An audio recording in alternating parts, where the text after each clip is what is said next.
حضور اکرم صلی اللہ علیہ وسلم عظیم ترین بھی ہیں، آپ صلی اللہ علیہ وسلم محبوب ترین بھی ہیں، تو حضور اکرم صلی اللہ علیہ وسلم کی عظمت اور محبت کا تقاضا آپ کی اطاعت ہے۔ آپ کی محبت کا تقاضا صرف زبانی جمع خرچ نہیں ہے، صرف زبانی جمع خرچ نہیں ہے، بلکہ آپ کی محبت کا تقاضا یہ ہے وہ اعمال کریں جس سے آپ خوش ہوتے ہیں، آپ کی آنکھیں ٹھنڈی ہوتی ہیں۔ ان اعمال سے بچیں کہ جس سے آپ ناراض ہوتے ہیں، جس سے آپ کو تکلیف پہنچتی ہے، ان اعمال سے بچیں۔ وہ اعمال کریں کہ جس سے آپ کی آنکھیں ٹھنڈی ہوتی ہیں، وہ اعمال کریں کہ جس سے آپ کو راحت ملتی ہے، جس سے آپ کو خوشی ہوتی ہے، وہ اعمال کریں۔ حضور اکرم صلی اللہ علیہ وسلم کا مبارک لباس اپنائیں، سر سے لے کر پاؤں تک۔ آپ ٹوپی مبارک پہنا کرتے تھے، ٹوپی پہنیں، پگڑی مبارک پہنتے تھے، پگڑی پہنیں۔ یہ آپ کی محبت کا تقاضا ہے۔ ہم ننگے سر نہ پھریں، سر پہ پگڑی اور ٹوپی پہن کے پھریں۔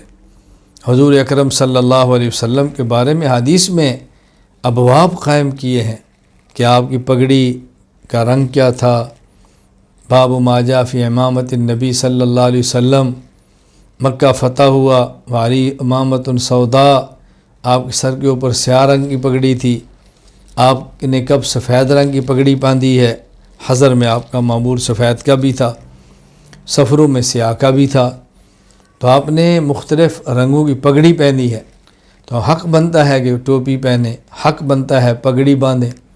حضور اکرم صلی اللہ علیہ وسلم سر مبارک پہ رات کو تیل لگایا کرتے تھے، سر پہ تیل لگایا کرتے تھے۔ آدمی تیل اسی لگایا کہ میرے سر میں خشکی ہے، جائز ہے، لیکن اس لیے لگائے کہ میرے پاک پیغمبر کی سنت ہے، کیا مزہ ہے؟ خشکی تو دور ہونی ہے، لیکن حضور صلی اللہ علیہ وسلم کی سنت سمجھ کے لگائے۔ اور آپ اتنا تیل مبارک لگاتے، اپنے سر مبارک پہ اتنا تیل لگاتے کہ آپ کو اپنے سر پر ٹوپی کے نیچے کپڑا رکھنا پڑتا، اور وہ کپڑا تیل میں یوں آلودہ ہوتا، یوں تیل لگتا، کہتے ہیں کہ انہ صوب سیات، یوں لگتا کہ تیل کے کام کرنے والے شخص کا یہ کپڑا ہے۔ آپ اپنے سر پہ وہ رکھتے تھے۔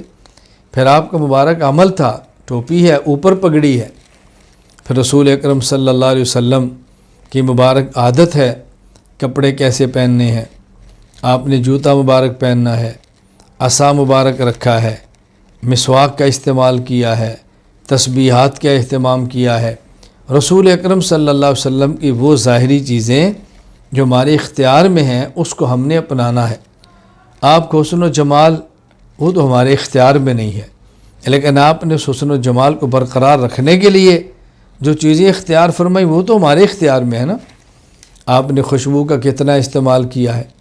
حالت مبارک یہ ہے کہ آپ کے مبارک پسینے سے خوشبو آتی ہے، آپ کے مبارک برات سے خوشبو آتی ہے، حاجت سے خوشبو آتی ہے، لیکن اس کے باوجود بھی آپ نے خوشبو کا اہتمام کیا ہے۔ تو ہمیں بھی خوشبو کا اہتمام کرنا چاہیے، بہت اہتمام کرنا چاہیے، خوشبو کا اہتمام کریں۔ رسول اکرم صلی اللہ علیہ وسلم نے جن جن چیزوں کا اہتمام کیا ہے، وضع، قطع، ظاہری چیزیں، ہمیں اس کا بھی خیال کرنا ہے۔ رسول اکرم صلی اللہ علیہ وسلم نے لباس کا اہتمام کیا ہے۔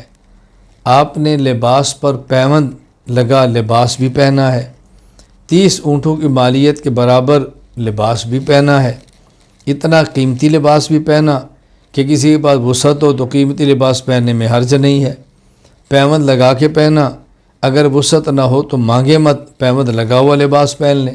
آپ نے اس کا بھی اہتمام کیا ہے، کیونکہ آپ امیروں کے بھی نبی ہیں، غریبوں کے بھی نبی ہیں۔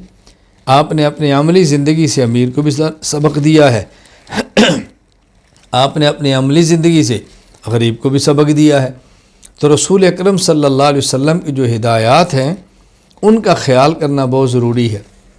پھر نبی کریم صلی اللہ علیہ وسلم والد ہیں، تو اپنے والد بن کر اولاد کے حقوق بتائے ہیں۔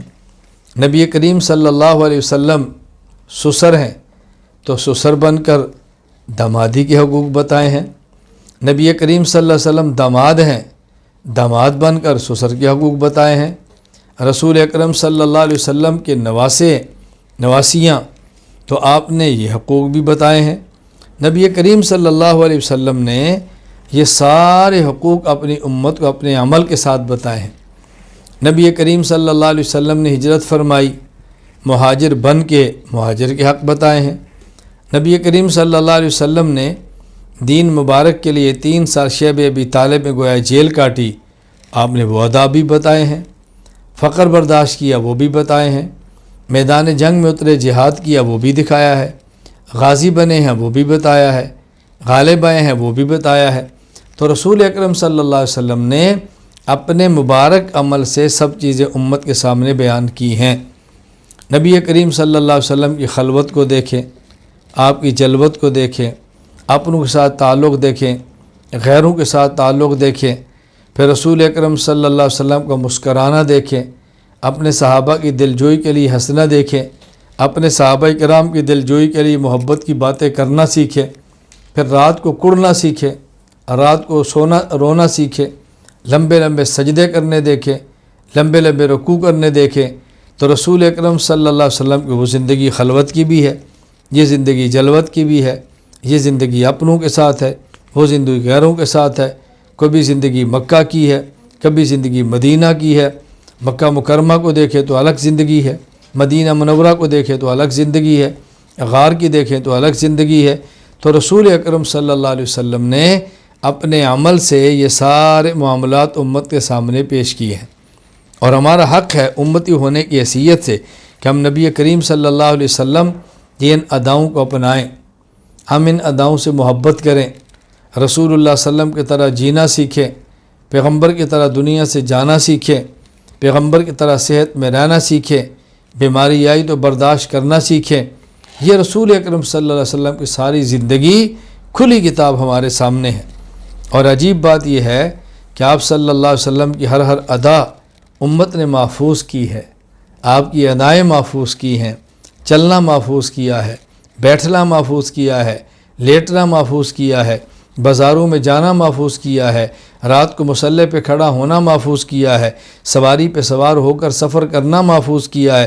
یہ ساری ادائیں ہمارے پیغمبر پاک صلی اللہ علیہ وسلم کی اللہ تعالیٰ نے قیامت تک کے آنے والے امتی کے لیے محفوظ کروا دی ہے۔ تو رسول اکرم صلی اللہ علیہ وسلم میں عرض کر رہا تھا کہ آپ عظیم ترین بھی ہیں، مقدس ترین بھی ہیں، محبوب ترین بھی ہیں، اور رسول اکرم صلی اللہ علیہ وسلم مطاع ترین بھی ہیں، یعنی جس کی اطاعت کی جائے، جس کی اطاعت کی جائے۔ اللہ تعالیٰ نے قرآن کریم میں ایک بات ہمیں سمجھائی ہے، ہم نے محبت تو کرنی ہے، ہمارا ایمان ہے، اطاعت کرنی ہے، ہمارا ایمان ہے، لیکن انسان ہے، اطاعت میں کوتاہی ہو جاتی ہے، کبھی غفلت ہو جاتی ہے، کبھی نہیں کر پاتا۔ تو قرآن کریم کہتا ہے وَمَا أَرْسَلْنَا مِن رَّسُولٍ إِلَّا لِيُطَاعَ بِإِذْنِ اللَّهِ، ہم نے پیغمبر پاک کو اس لیے بھیجا تاکہ ان کی اطاعت کی جائے۔